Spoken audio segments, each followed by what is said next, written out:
نحمده ونصلي على رسوله الكريم اما بعد فاعوذ بالله من الشيطان الرجيم بسم الله الرحمن الرحيم رب اشرح لي صدري ويسر لي امري واحلل عقدة من لساني يفقهوا قولي۔ قرآن پاک میں ایک عورت کے لیے ایک لفظ ہے لباس، ایک ہے ثیاب، ایک ہے جلباب۔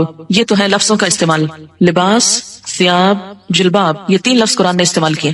لباس کہتے ہیں اس کپڑے کو جو جسم ڈھانکتا ہے، لباس، ڈریس جس کو آپ کہتے ہیں، جیسے شرٹ ہے، پاجامہ ہے، جو جسم کے ساتھ لگا ہوتا ہے۔ ثیاب اور جلباب وہ کپڑا ہے جو لباس سے اوپر ہوگا۔ پھر لباس کے مختلف حصے بھی استعمال ہوئے، مثلا خمار، پھر سرابیل ایک اور جگہ پر استعمال ہوتا ہے، سرابیل من قطران جہنمیوں کے لباس کے لیے استعمال ہوا ہے شلوار کے معنی میں۔ اسی طرح قمیص، تو ایک ہے قمیص جو اوپر کا لباس ہے، پاجامہ یا شلوار جو ہے وہ اس کو مکمل کرتا ہے۔ عورتوں کے لیے ایک زائد ڈریس ہے مردوں سے، اور وہ ہے خمار جس کا سورۃ النور میں ذکر ہوا ہے، دوپٹہ، یہ سب کچھ لباس میں شامل ہو جاتا ہے۔ اس کے بعد ثیاب اور جلباب باہر جانے کے لیے استعمال ہوتا ہے۔ یہاں بوڑھی عورتوں کو کیا کہا کہ باہر جاتے ہوئے پھر وہ بڑی چادر جس کو ثیاب ان کا بولا گیا وہ اتار دیں، کیونکہ اگر ثیاب سے مراد لباس ہوتا تو پھر آپ خود سوچ سکتے ہیں کہ اس کا معنی کیا بنتا ہے۔ سورۃ الاحزاب میں آتا ہے یا ایھا النبی قل لازواجک وبناتک ونساء المؤمنین یدنین علیہن من جلابیبہن۔ تو اس سے کیا پتہ چلتا ہے کہ گھر کے اندر تو لباس ہوگا، گھر کے باہر جلباب ہوگا، ثیاب ہوگا۔ کچھ زینت ایسی ہے کہ جو گھر کے اندر چھپانی ہوگی، اس کو ستر بولتے ہیں، جو ایک عورت عورت کے سامنے یا ایک مرد مرد کے سامنے چھپاتا ہے، یا ایک عورت اپنے محرم رشتہ داروں کے سامنے چھپاتی ہے، یا کچھ نامحرم رشتہ داروں کے سامنے، اور ایک حجاب ہے جو غیر محرم لوگوں کے سامنے استعمال کیا جاتا ہے۔ یہ ہے خلاصہ اس حکم کا جو ایک عورت کو اپنے جسم کی حفاظت کے لیے قرآن پاک میں دیا گیا ہے۔ پہلی چیز کیا ہے یہ سمجھ لیجئے کہ لباس کس کا نام ہے، ثیاب کس کا نام ہے، حجاب کس کو کہتے ہیں، کیونکہ حجاب کا لفظ بھی آتا ہے، یعنی لفظ حجاب بھی استعمال ہوا۔ حجاب کہتے ہیں پردے، آڑ، اوٹ ہو۔ سورۃ الاحزاب میں آتا ہے ازواج مطہرات کو حکم دیا گیا وَإِذَا سَأَلْتُمُوهُنَّ مَتَاعًا فَاسْأَلُوهُنَّ مِنْ وَرَاءِ حِجَاب، جب تم ان سے کوئی چیز مانگو تو حجاب کے پیچھے سے مانگو۔ تو حجاب ضروری نہیں کہ جسم پر ہو، حجاب کا لفظ جسم کے لیے بھی استعمال ہو سکتا ہے، جسم کے اوپر کپڑے کے لیے، یا آڑ یا اوٹ کی بات ہے، مثلا دروازے کے اوپر جو پردہ لٹکا ہوا ہے، یا کسی بھی ایسی جگہ پر کہ جو عورتوں کے بیٹھنے کی جگہ ہے جس کے پیچھے وہ چھپ کر بیٹھی ہوئی۔ حجابہ کا مطلب ہوتا ہے چھپنا۔ یا بنی آدم، اے آدم کی اولاد۔ بنی ویسے تو ابن سے ہے اور اس کی جمع بنین ہے، اور مضاف ہونے کی وجہ سے نون اڑ گیا ہے تو بنی آدمہ رہ گیا بنین آدمہ کی بجائے، لیکن مراد اس سے مرد اور عورتیں سبھی ہیں۔ جب بنی آدم کہا جاتا ہے یا جیسے بنی اسرائیل کہا جاتا ہے تو اس سے مراد بنی اسرائیل کے صرف مرد نہیں عورتیں بھی ہیں، تو یہاں بھی بنی آدم سے مراد مرد و عورت دونوں ہیں۔ اے آدم کے بچوں، اے آدم کی اولاد، اے انسانوں، قد انزلنا علیکم لباسا، یقیناً ہم نے تم پر لباس اتارا، انزلنا ہم نے نازل کیا، علیکم تم پر، لباسن لباس، یعنی انسان کے اندر لباس پہننے کا جذبہ یا خیال ہم نے اس کے دل میں ڈالا۔ اسی لیے حضرت آدم علیہ السلام اور حضرت حوا کا جب شاہی لباس اترا، جنت کا لباس، تو کیا ہوا، فوراً ہی پتوں سے اپنے آپ کو ڈھانپنے لگے۔ تو یہ کیا تھا، وہی الہام یا وہی جبلت جس پر انسان پیدا ہوا ہے۔ قد انزلنا علیکم لباسا، ہم نے تم پر لباس اتارا ہے، یواری سوآتکم، جس کا مقصد کیا ہے، یواری جو چھپاتا ہے، سوآتکم تمہارے جسم کے قابل شرم حصوں کو، تمہاری شرم گاہوں کو۔ سوآت سوآتن سے ہے، لاش کے لیے بھی لفظ پیچھے استعمال ہوا ہے، سو اس کا مادہ ہے روٹ جس کا مطلب ہی برا ہے، برائی۔ وریشا اور زینت، ریش عربی میں پرندے کے پر کو کہتے ہیں، ریشتن فیدر کے لیے استعمال ہوتا ہے۔ پرندے عموماً اپنے پروں کی وجہ سے ہی پہچانے جاتے ہیں، اور یہ پر ان کے لیے پہچان کے علاوہ خوبصورتی کا ذریعہ بھی ہیں، اسی لیے ریشا کا ترجمہ زینت کیا گیا ہے۔ زینت کے علاوہ پر حفاظت کا ذریعہ بھی ہیں، گرمی سردی سے بچاؤ کا ذریعہ بھی۔ تو یہاں پر لباس کے دو مقاصد بتائے گئے، نمبر ایک کہ وہ جسم کو ڈھانپے، اور نمبر دو انسان کو حسن بھی بخشے، انسان کے لیے زینت حاصل کرنے کا ذریعہ بھی ہو، خوبصورتی کا سامان بھی ہو۔ عموماً ہمارے ہاں یہ تصور پایا جاتا ہے کہ اگر کوئی شخص نیک ہے، پارسا ہے، تو اسے کھدر کا لباس پہننا چاہیے، یا بے ڈھنگا لباس ہونا چاہیے، یا اس کے ساتھ خوبصورتی کا کوئی تعلق نہیں۔ قرآن کی یہ آیت اس تصور کی تردید کرتی ہے۔ اگرچہ یہ ضرور ہے کہ لباس سادہ ہو، کمفرٹیبل ہو، انسان اسے پہن کر کام کر سکے، لیکن یہ نہیں کہا گیا کہ وہ دیکھنے والے کی شخصیت کو بدنما کر دے۔ جہاں تک یواری سوآتکم کا تعلق ہے تو لباس کی دو چیزیں بتائی گئی کہ وہ شفاف نہ ہو، وصاف نہ ہو۔ شفاف کا مطلب کیا ہے، ٹرانسپیرنٹ نہ ہو، یواری چھپائے۔ اگر کوئی لباس جسم کو چھپاتا نہیں، یواری کی صفت پوری نہیں کرتا، تو وہ بھی اسلامی لباس نہیں۔ اور دوسرا وصاف نہ ہو، وصاف کا کیا مطلب؟ اتنا ٹائٹ نہ ہو کہ جس سے جسم کے اعضاء الگ الگ نظر آنے لگے. نہ مردوں کے لیے یہ پسندیدہ ہے اور نہ ہی عورتوں کے لیے. اب آپ دیکھیں کہ یہ جو شرط لگائی گئی یواری جو چھپائے، اب ذرا سب اپنے اپنے لباس کو دیکھیں، کہیں آپ کا جسم جھلک تو نہیں رہا. دیکھیں نا، خود کو نہیں دیکھ سکتے، خود کو نہیں دیکھ سکتے. شرم، اپنے آپ سے شرم تو دوسروں سے شرم نہیں آتی، اور اس سے بڑھ کر اللہ سے نہیں آتی. ہم مسلمان ہیں، ہم اس وقت سب سے زیادہ مقدس محفل میں بیٹھے ہوئے ہیں. اگر اس محفل میں بیٹھ کر اللہ کا حکم پورا نہیں کر سکتے کہاں کریں گے؟ فطرت میں ہے نا، اس لیے ابھی دین سے نہیں پوچھیں، فطرت سے پوچھ. تو میں نے آپ سے کہا تھا کہ ہم سب اس آیت کی روح سے خود کو پرکھتے. آپ نے کہا خود کو نہیں دیکھ سکتے. اب اس طرح کریں کہ ہر ایک اپنے سے دائیں طرف بیٹھے ہوئے شخص سے کہے کہ وہ اس کو دیکھے. ہر شخص پہلے اپنے دائیں طرف والے سے پوچھے، یعنی پیئرز میں ہو جائے نا، دو ہو جائیں، پھر اس کے بعد ہر دو شخص ہو جائیں اور پھر دونوں ایک دوسرے کا لباس دیکھیں ذرا، اور کیا دیکھ کر بتائیں گے کہ کیا آپ کا جسم اس سے جھلک رہا ہے یا نہیں. یہ دین، ابھی دین کی بات نہیں ہو رہی، یہ فطرت کی بات ہو رہی ہے نا. دیکھیں آپ کے جو ماں باپ تھے سب سے پہلے والے آدم اور حوا، ان کو کسی نے سکھایا تھا؟ کسی نے نہیں بتایا، لیکن پیور تھے نا. تو باوجود اس کے کہ شیطان کے حملے کا شکار ہو چکے تھے، لیکن جو ہی شیطان نے ایک حملہ کیا دوسرا نہ کرنے دیا، اپنے آپ کو ڈھانپ لیا فوراً. دیر ہی نہیں لگائی، مشورہ بھی نہیں کیا کہ ڈھانکے گئے ایسے ہی پھرتے رہے، کون ہے تیسرا یہاں. وہ یہ کہہ سکتے تھے نا کوئی تیسرا تو ہے نہیں، اور وہ تو آپس میں شوہر اور بیوی تھے، ان کا کیا پردہ. کوئی وحی نہیں آئی تھی کہ جسم ڈھانپو. وہ تو کیا ہوا، آ کے شاہی لباس اتروائے گئے.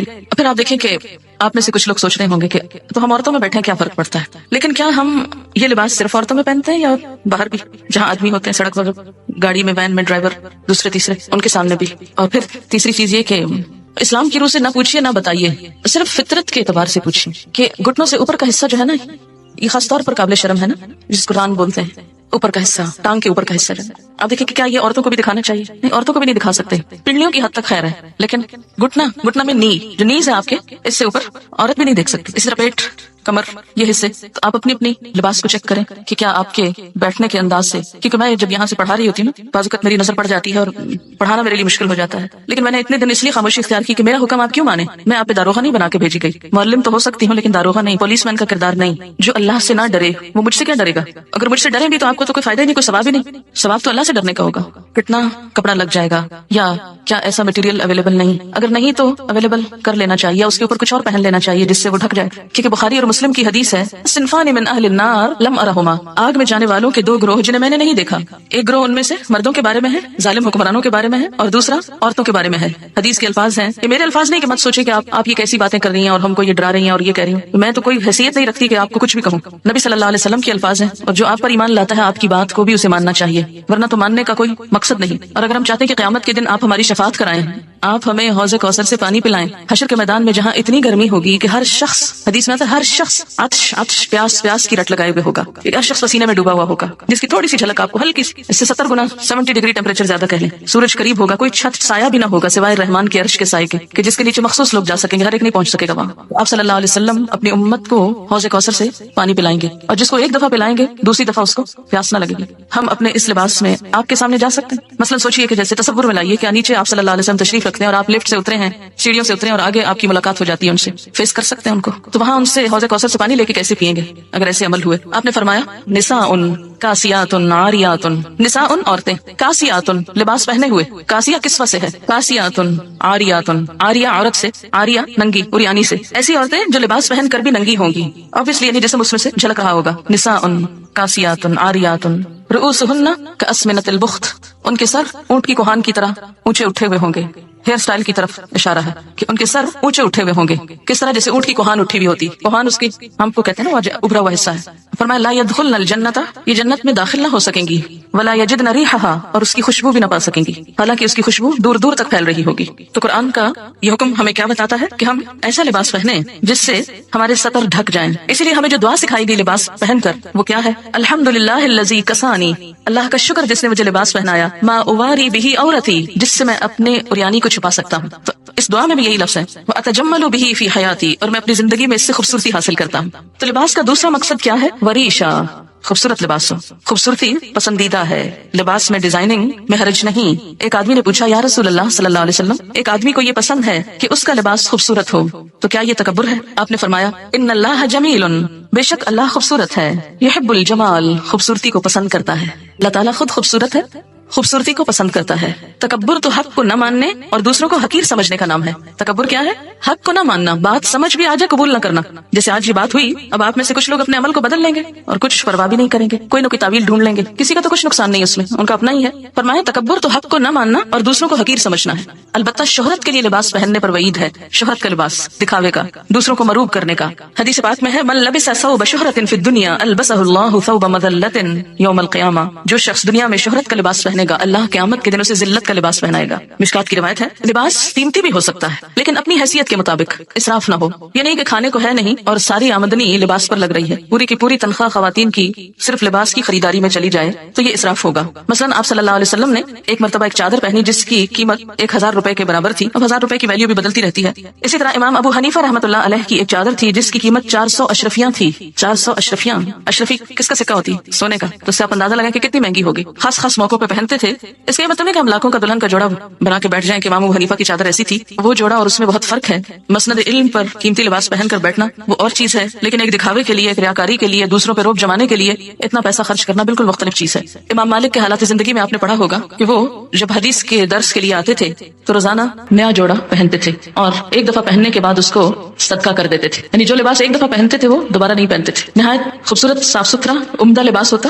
جب ان سے پوچھا گیا کہ آپ ایسا کیوں کرتے ہیں تو وہ کہتے کہ نبی صلی اللہ علیہ وسلم کی حدیث یا آپ کی مجلس کے وقار کے لیے، کیونکہ ہر مجلس کا ایک وقار ہوتا ہے. اتنے بڑے انسان کے نام پر قائم کی ہوئی مجلس میں سب سے بہترین لباس پہنتا ہوں. اور جب مجلس ختم ہوتی لباس اتارتے اور صدقہ کر دیتے، اپنے شاگردوں کو دے دیتے. ان کے ہاں ایسا ہوتا تھا کہ مختلف لوگ مسلسل آتے، کچھ عرصہ رہتے، ان سے سیکھتے، پھر آگے چلے جاتے. تو یہ طالب علم بھی ہوتے تھے، مسافر بھی ہوتے تھے. اور ان کے پاس یہ لباس کہاں سے آتے تھے؟ ان کے مختلف شاگردوں کی طرف سے جو چلے جاتے. وہ پھر بعد میں ہدایہ بھیجتے اور وہ ان کو ان کی خوشی کی خاطر استعمال کرتے اور ساتھ ہی صدقہ کر دیتے. ہمارے ہاں تو تصور ہے نا کہ صدقہ صرف اس چیز کا ہو سکتا ہے جو گھسی پٹی، بیکار، فضول ہو جائے، جس کا اب آئندہ کوئی استعمال ہے ہی نہیں، اس کو صدقہ کر دو. لیکن کوئی چیز جو استعمال کے تھوڑے سے بھی قابل ہو اسے رکھے رکھو، چاہے استعمال کا موقع ملے یا نہ ملے. تو اصل چیز جس سے بچنا چاہیے وہ دو ہیں، ایک تو ریاکاری، اسراف، اور دوسرے بے حیائی کا لباس. لباس انسان کی شخصیت کا بھی پتہ دیتا ہے. لباس انسان کے باطن کا رنگ ہوتا ہے کہ وہ اندر سے کیسا ہے. جیسا وہ اندر سے ہوتا ہے ویسے ہی وہ لباس پہنتا ہے. ہر شخص کی اپنی ایک چوائس ہوتی، اپنا اس کا ایک ڈیزائن ہوتا ہے، اپنا ایک سٹائل ہوتا ہے. پھر جو خوبصورت بات یہاں پتہ چلتی ہے وہ یہ ہے کہ خوبصورت لباس کو ریش پر سے تشبیہ دی گئی. اس وقت کچھ پر آپ کو دکھانے کے لیے لائے ہیں. ذرا ان پروں کو آپ دیکھیے کہ کوئی انسان ایسی خوبصورت چیز بنا سکتا ہے. یا آپ دیکھیں اس کا کبھی قریب سے آپ شیڈ دیکھیں تو آپ حیران ہو جائیں، کیونکہ ہم دیکھتے بھی ہیں نا مور، تو کہاں دیکھتے ہیں؟ دیکھتے ہی نہیں. ہم اپنے لباس نہیں دیکھتے تو موروں کے کہاں دیکھیں گے؟ ابھی آپ کہہ رہے تھے نا، دیکھا ہی نہیں جاتا کس قدر خوبصورت. ایسے لگتا ہے جیسے کسی نے دھاگے سے باقاعدہ وہ کڑھائی کی ہوئی ہے، اور اتنے خوبصورت شیڈ، اتنے زبردست کہ انسان حیران رہ جاتا ہے. اور ایسا تھریڈ، اتنا سلکی تھریڈ تو ہم ویسے خود بھی پروڈیوس نہیں کر سکتے. اس میں وہ نظافت اور لچک، اور پھر آپ دیکھیں کہ کس خوبصورت طریقے سے اس کی آؤٹ لائن بنائی ہوئی ہے، اور آؤٹ لائن کے ساتھ بھی شیڈز ہیں. اور پھر جو پر اٹھے ہوئے ہیں یہ آپ دیکھیں کتنی ترتیب کے ساتھ، جیسے کسی نے باقاعدہ ٹرمنگ کی ہوئی. یہ خود ہی بن گئے، خود نہیں بن سکتے. اللہ تعالیٰ نے پرندوں کو تو خود ہی دے دیا، خود ہی پہنا دیا. ہمیں عقل دی اور کیا کہا؟ استعمال کرو اور اپنے لیے خوبصورت لباس بنا لو. اب دیکھیں کہ جب بہت سارے لوگ ایسی کڑھائی وغیرہ کرتے ہیں تو ان کی، یعنی کڑھائی والے کپڑے پہننا منع نہیں ہے، تقویٰ کے خلاف نہیں ہے، ان کا بھی روزگار ہو جاتا ہے. کئی دیہاتوں میں بیٹھی لڑکیاں، بچیاں جو اپنی زندگی، جن کو اور کوئی کام کرنے کو نہیں، کوئی پڑھ لکھ نہیں سکتی، کتنی خوبصورت خوبصورت چیزیں بناتی ہیں، لیکن ہم ان پہ بڑا ظلم ڈھاتے ہیں کہ بہت ہی اونے پونے داموں لے کر ان کی آنکھوں سے اور ان کے صلاحیتوں سے مذاق کرتے ہیں. پھر اسی طرح آپ دیکھیں اس میں بھی آپ دیکھیں کیسا شیڈ ہے، اتنا خوبصورت. اور ان کی جو نرمی اور ملائمت ہے، ہم بھی اتنے عقل مند نہیں کہ اتنے خوبصورت کپڑے پہننا جانے. ہمارے کپڑے تو خوب اکڑے ہوئے ہوتے ہیں، انکمفرٹیبل، کہ جس میں سانس نہ آئے، کام نہ کر سکیں. پرندوں کے پر خوبصورت ہونے کے ساتھ ساتھ اتنے پریکٹیکل ہوتے ہیں کہ ان کو اپنا کام کرنے میں کوئی دشواری نہیں ہوتی. ہم بعض اوقات خوبصورت لباس پہننے کے شوق میں ایسا لباس پہن لیتے ہیں کہ جو بالکل پریکٹیکل نہیں ہوتا. پڑھاتے وقت اگر ساتھ یہ بھی دکھایا جائے تو تھوڑی سی فیلنگ اچھی آتی ہے کہ اللہ تعالیٰ نے کیا کیا خوبصورتی پیدا کی اور کس کے لیے پیدا کی. یہ پرندے ادھر ادھر اڑتے پھرتے ہیں، ان بیچاروں کو تو خود تو کلرز پتہ نہیں اپنے نظر بھی آتے ہیں کہ نہیں. یہ کلرز دیکھنے کی صلاحیت بھی انسان کو ملی. ہم انسان ایکسٹریم پہ چلے جاتے ہیں. ہماری ایکسٹریمز کیا ہیں کہ یا تو دین کے نام پہ، تقویٰ کے نام پہ ہم بالکل بدھو بن جاتے ہیں اور دنیا کی کسی چیز سے کوئی فائدہ نہیں اٹھانا چاہتے. ملنگ کہلانا دوسرے لفظوں میں نیک کہلانا ہے. اسلام میں کسی ملنگی کا کوئی تصور نہیں. یہ بعد کے نظریات ہیں، سادھو اور بھکشو اور معلوم نہیں کیا کچھ. اللہ تعالیٰ نے اپنی یہ تخلیق ہمیں سکھانے کے لیے، ہمیں دکھانے کے لیے پیدا کی ہے. کس کے لیے ہے یہ سب کچھ؟ اللہ تعالیٰ فرماتے ہیں تمہارے لیے. ہمارے لیے کیا؟ کہ ہم اس سے سبق سیکھیں. انسان نے جانوروں سے بھی بہت کچھ سیکھا ہے. اپنی حیثیت کے اندر رہتے ہوئے، اپنی شخصیت کے مطابق ساتر لباس، خوبصورت لباس، خواہ پینٹنگ ہو، کڑھائی ہو، مکیش ہو، تلہ ہو اور کچھ اور ہو جو آپ کو آتا ہے اور مجھے نہیں آتا، یہ سب کچھ منع نہیں ہے، لیکن موقع کی مناسبت سے، حدود کے اندر رہتے ہوئے اور پہلی شرط مانتے ہوئے. یواری سواتکم. معلوم نہیں شیطان نے ہمیں کیوں سجھا دیا کہ ننگا ہونا زیادہ خوبصورتی ہے. اور جسم کی نمائش کو خوبصورتی بنا دیا. سی تھرو کپڑے پہنانا زیادہ عقل مند کہلانے کا سبب سمجھایا، حالانکہ ایسا نہیں ہے. سارے جانوروں کے لباس اللہ نے خود ہی پہنا تھے اور وہ بےچارے ایک ہی ڈیزائن میں رہتے ہوئے دنیا سے چلے جاتے ہیں، جبکہ انسان کو ایک لباس نہیں دیا، اس کو اسکن کلر دیا جس کے اوپر ہر خوبصورت چیز نمایاں ہو جاتی. آپ دیکھنا اسکن کلر کا کارپیٹ ہو تو اس کے اوپر فرنیچر کتنا نکھرتا ہے. تو اسی طرح آپ کو اللہ نے اسکن کلر کا جسم دیا جس کے اوپر خوبصورت رنگوں کے لباس، خوبصورت کڑھائیوں کے لباس آپ کے لیے حسن کا سبب ہے. یہی اگر آپ کی اسکن بلو کلر کی ہوتی تو آپ کتنے لمیٹڈ کلرز پہن سکتے تھے، کیونکہ بلو کے اوپر ہر کلر پہ سوٹ نہیں کرتا. اسی طرح اگر آپ گرین ہوتے، سوچے نا تھوڑا سا، تو کیا نظر آتے. کتنی وسیع چوائس دی ہے اللہ نے آپ کو. ہم شکر نہیں کرتے، شکر نہیں بچا لاتے.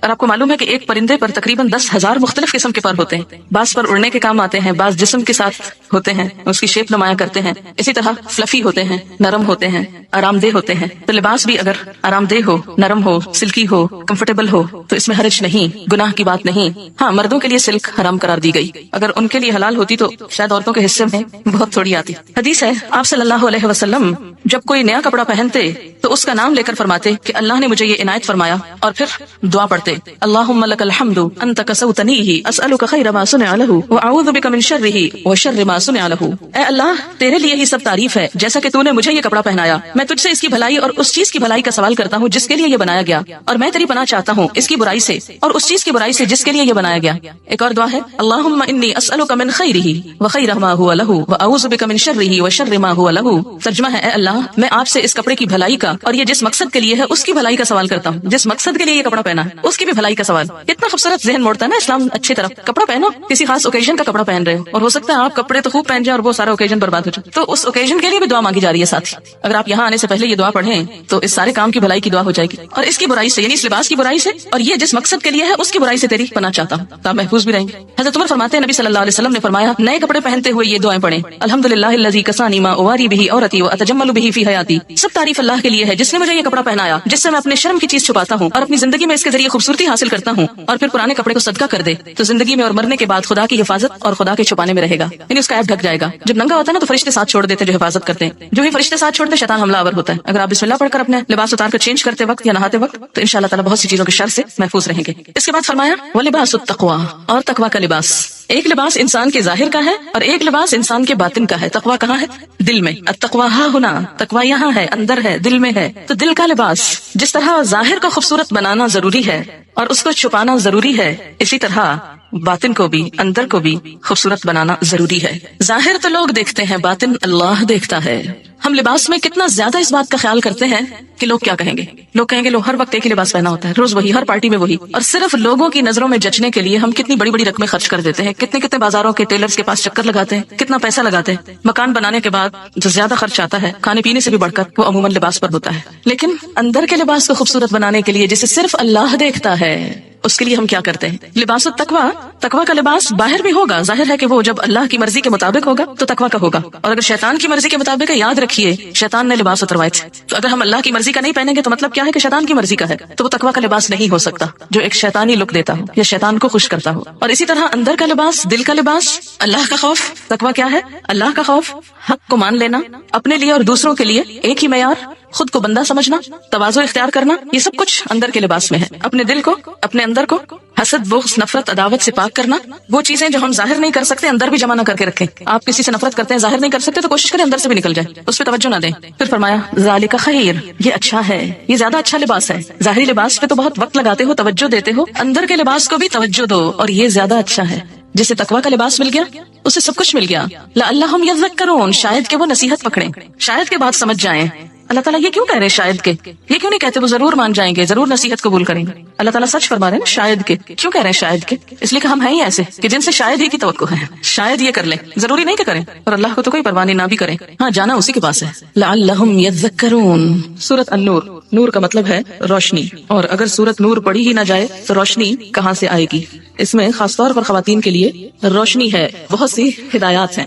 سب سے پہلی آیت ہے سورتن، ایک سورت ہے، انزلناہا جسے ہم نے نازل کیا ہے، وفرضناہا اور اس کو ہم نے فرض کیا ہے یعنی لازم قرار دیا ہے، اس کے احکامات جو ہیں ان سے فرار نہیں.